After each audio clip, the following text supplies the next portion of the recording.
Hai, balik lagi bareng gue Andrew di channel MMTV.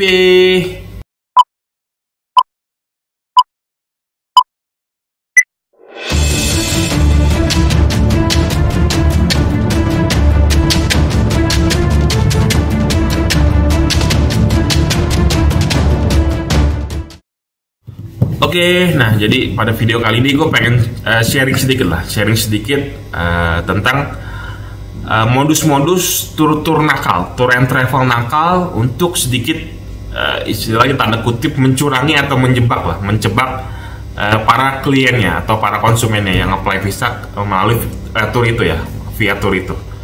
Jadi beberapa hari lalu gue ada sedikit cerita nih. Jadi ada satu konsumen gue, konsumen MM Tour and Travel yang mau nge-apply visa ke via MM Tour and Travel, apply visa Amerika.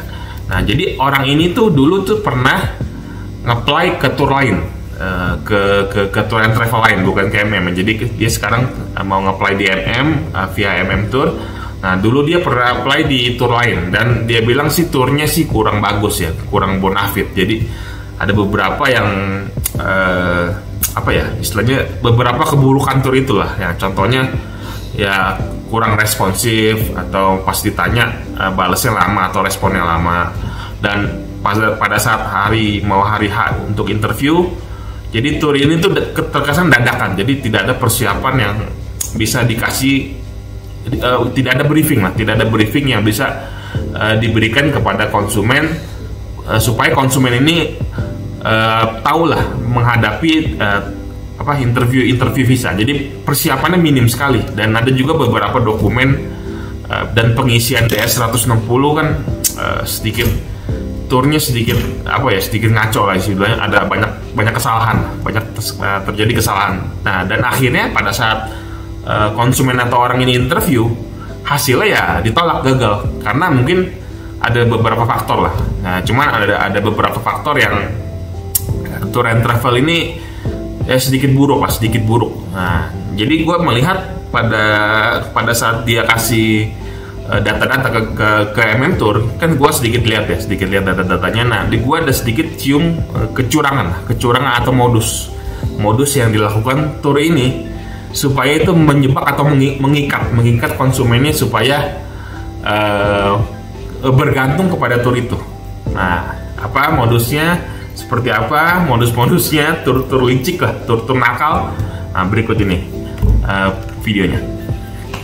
Oke, jadi pada saat kita mau nge-apply visa Amerika terutama ya, jadi kan kita kan harus mengisi yang namanya formulir DS 160.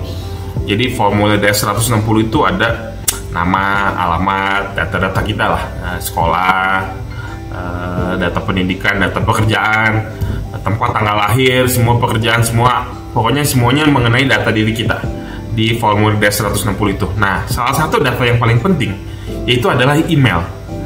Oke, jadi pada saat kita mau ngisi formulir DS 160 kan, kita kan harus masukin email ya. Jadi kita harus bikin account untuk daftar online di DS 160. Don't forget to subscribe channel kami MMTV. Sip.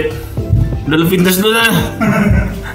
Jadi kita harus ngisi bikin akun baru, bikin akun untuk daftar ngantri interview kita harus bikin username dan password otomatis. Nah, username ini gunanya ya untuk login supaya kita bisa akses formulir DS 160 kita. Nah, jadi email ini punya peranan yang sangat-sangat penting. Jadi email ini tuh kalau bisa tuh kita harus kasih email pribadi ya, masukin email pribadi.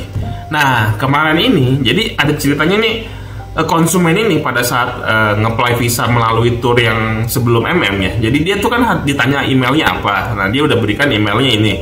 Emailnya apa? Email pribadi yang bisa diakses. Nah, nakalnya tour and travel ini, dia tuh bikin email yang baru untuk didaftarkan ke aplikasi online untuk apply visa DS 160, dan bukan email yang pribadi konsumen ini.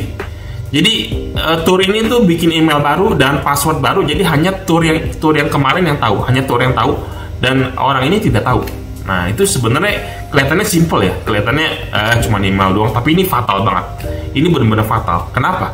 Karena ini data-data yang ada di data-data tentang pelamar ini, konsumen ini. Jadi hanya tour ini yang bisa akses. Nah, buruknya di mana?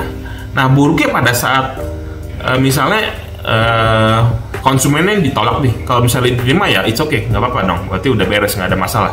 Nah, yang masalah kan ditolak. Misalnya pengajuan visanya ditolak nih. Nah, otomatis kan mungkin konsumennya merasa tour ini kurang bagus sih, kurang bonafit. Gue pengen ganti ke tour lain deh, atau gue pengen apply sendiri deh. Nah, sedangkan untuk apply baru, jadi pada saat kita ditolak, kalau pas mau nge-apply baru, kita kan harus login dengan data yang sama. Jadi kita nggak bisa bikin email baru. Jadi kita harus menggunakan email yang lama, akun yang lama untuk login, bikin aplikasi baru atau untuk ngantri jadwal interview yang baru. Nah, biasanya tour and travel nakal dia tuh bikin email yang tidak konsumen bisa akses. Tujuannya apa? Tujuannya itu gue udah tahu nih. Kalau misalnya tujuannya ini modus ya sebenarnya. Sebenarnya ujung-ujungnya juga duit sih. Nah, jadi pada saat orang ini misalnya mau nge-apply ke tour yang baru ya, atau tour lain yang mungkin yang lebih bagus atau lebih apa. Nah, jadi itu tour yang ini tuh kan harus kasih email ya kan. Jadi konsumen ini kan harus login dengan email yang lama. Jadi yang dibuatin tour itu. Nah, biasanya tour nakal tuh mereka nggak mau kasih email dan password yang sudah dibikin. Jadi tujuannya apa ya? Tujuannya supaya konsumen ini nge-apply lagi di tour yang sama. Jadi tour ini konsumen ini tuh tidak bisa nge-apply sendiri ataupun nggak bisa nge-apply ke tour lain. Jadi mau nggak mau harus login ke email yang sama, ke tour yang sama. Jadi ya sebenarnya ini sih nggak banyak orang tahu ya. Cuman ini ya sedikit brengsek ya, tour seperti ini brengsek ya. Jadi mereka tuh sembunyiin data, nggak transparan. Ya tujuannya supaya nge-apply lagi ke tour yang sama. Jadi ya waspada aja. Jadi kalau bagi kalian yang mau nge-apply via tour and travel atau yang udah nge-apply di tour and travel, usahain kalian pastikan formulir DS-160 yang kalian bikin atau akun online yang untuk daftar visa itu pastikanlah dengan yang kalian gunakan email pribadi kalian yang kalian bisa akses setiap saat. Jadi pada saat misalnya kamu ditolak di tour yang satu, lalu mau pindah ke tour yang lain mungkin yang lebih bonafit, jadi kamu bisa akses sendiri. Jadi tanpa kita minta bantuan untuk tanya lagi username dan passwordnya. Nah, kadang-kadang tour yang nakal ini sering nggak mau kasih username dan passwordnya. Jadi mau nggak mau konsumen ini harus bikin ke tour itu lagi. Nah, itu dia. Nah, kalau kalian ketemu tour yang kayak gitu, mendingan waspada deh, hati-hati. Ya, jadi kalian sebisa mungkin paksa tour itu untuk pakai email pribadi kalian, bukan email baru yang dibuatkan.